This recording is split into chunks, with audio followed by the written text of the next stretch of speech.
This is our third meeting in less than 2 months. Like the last two meetings, the purpose is to discuss the conduct of the 2023 general election, arising from the presidential and National Assembly elections held a week ago, and with the governorship and state assembly elections holding next week. It is imperative to review performance and assess preparations. No doubt, last week's national elections raised a number of issues that require immediate, medium, and long-term solutions. The planning for the election was painstakingly done. However, its implementation came with challenges, some of them unforeseen. The issues of logistics, election technology, behavior of some election personnel at different levels, attitude of some party agents and supporters added to the extremely challenging environment in which elections are usually held in Nigeria. We appreciate the sacrifice and doggedness of Nigerians and the dignity and maturity displayed by political leaders, even in the context of divergent views about the election. A lot of lessons have been learned. Of immediate concern for the Commission is how the identified challenges can be addressed as we approach the concluding phase of the general election, involving the largest number of constituencies, 28 state governorship elections, and 993 state houses of assembly seats. In last Saturday's election, winners have also been declared for 423 national legislative seats, while supplementary elections will be held in 46 constituencies. In the Senate, 98 out of 109 seats have been declared. So far, 7 political parties have won senatorial seats, while in the House of Representatives, 325 out of 360 seats have been won by 8 political parties.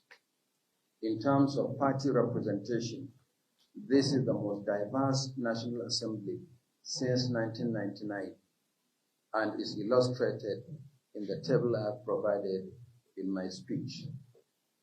Take the Senate, for instance. Parties in the Senate are as follows, and the number of seats. APC, 57 seats. APGA, 1 seat. The Labour Party, 6. New Nigeria People's Party, 2.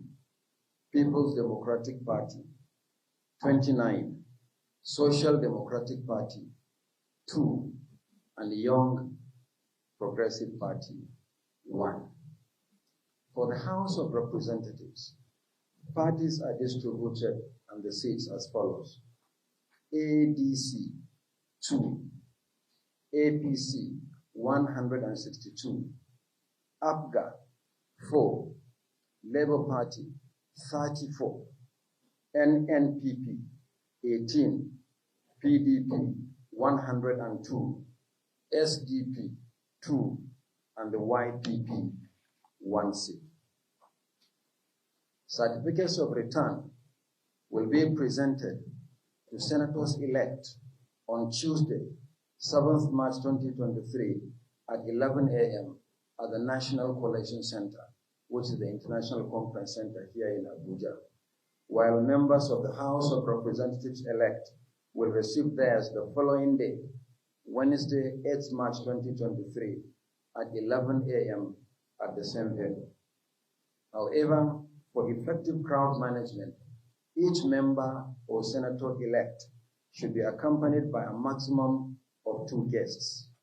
The comprehensive list of all members-elect so far will be uploaded to the Commission's website shortly. As we approach the governorship and state assembly elections, we must work harder to overcome the challenges experienced in the last election.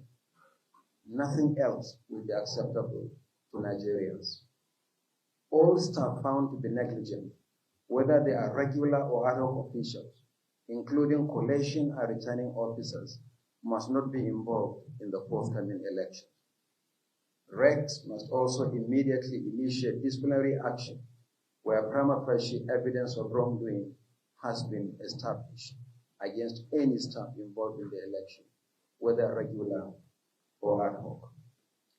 Election day logistics must be finalized before the election and handled by the electoral officers at local government level. This has been our standard practice. Centralizing the process, as was done in some states, resulted in delayed deployment of personnel and materials and late commencement of polls. Resident electoral commissioners will be held responsible for any tardy arrangement for the failure to deploy electoral office, collation centers, and polling units where such facilities are needed. The Commission has enough facilities in all the states of the federation. Failure to deploy them is simply inexcusable. Refresher training must be conducted for adult staff that participated in the last election. While they are replaced for good reason, they must be properly trained so that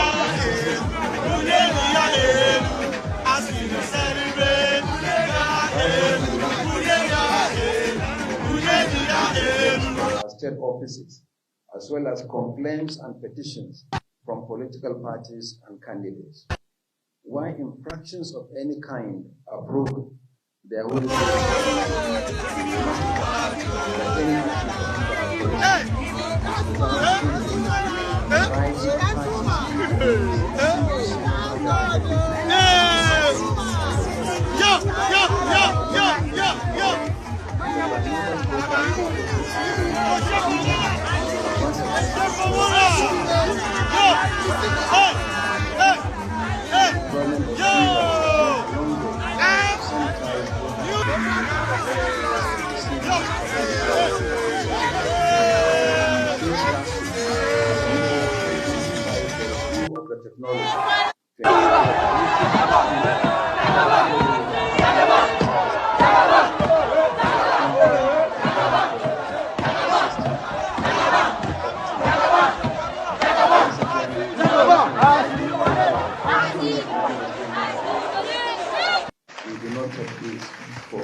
Thank you very much. So, because of that, I ran late to this very, very important event this evening.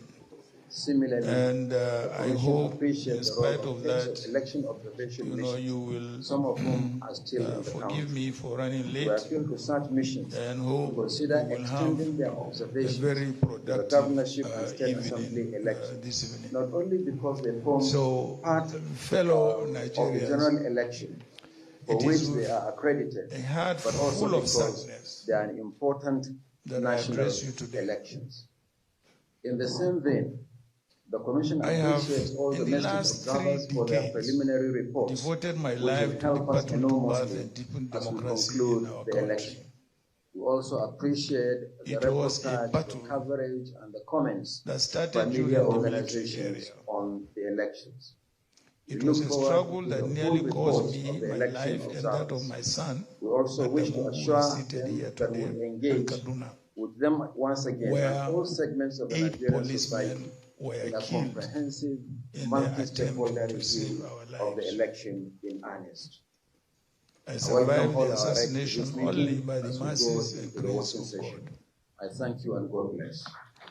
Following that attack, I was forced into exile. But that attack claimed the precious lives of those policemen in the service of our dear country. That was not all. My businesses were nearly crippled, and my signature business was eventually appropriated by the maximum ruler in power at that time. My commitment to enthroning democracy ensured that I joined forces with other compatriots as a leader of the defunct Social Democratic Party, together with our current chairman. We fought and won the 1993 presidential election, which was acclaimed as the fairest and freest election in our history. There was no internet then. Mark you, no internet. Yet it was the freest and the fairest election. Sadly, Chivemko Abiola, who embodied that hope for the birth of a new Nigeria, paid the ultimate price, including his wife. Our fight to enthrone democracy continued. Indeed, the motivating factor for the birth of the People's Democratic Party was to force the exit of the military from government and their permanent return to the military barracks. Today, we have succeeded in doing that. Following the exit of the military and the advent of democratic rule in 1999, I did not rest on my oars. I deployed the same level of commitment to advance and deepen our democracy. I did this because our democracy was bought at a huge price of human lives. My mentor and true Nigerian hero, who this venue in which we are gathered this evening is named for, was one of those who paid the ultimate price in that battle. Before my eyes, the military murdered him. So also was Chief Alfred Rewane, Chief MQ Abiola, and his dear wife, Chief Mrs. Kudrat Abiola, and many others. It was also for this reason that I sacrificed my political aspiration and fought against the actualization of the third term. Whether during the military or civilian era, I have, no matter how inconvenient, pitched my tent with the people against dictators. During the military regime, it nearly cost me my life again and the near decimation of my businesses. In the civilian administration, it has serious adverse implications on my political life.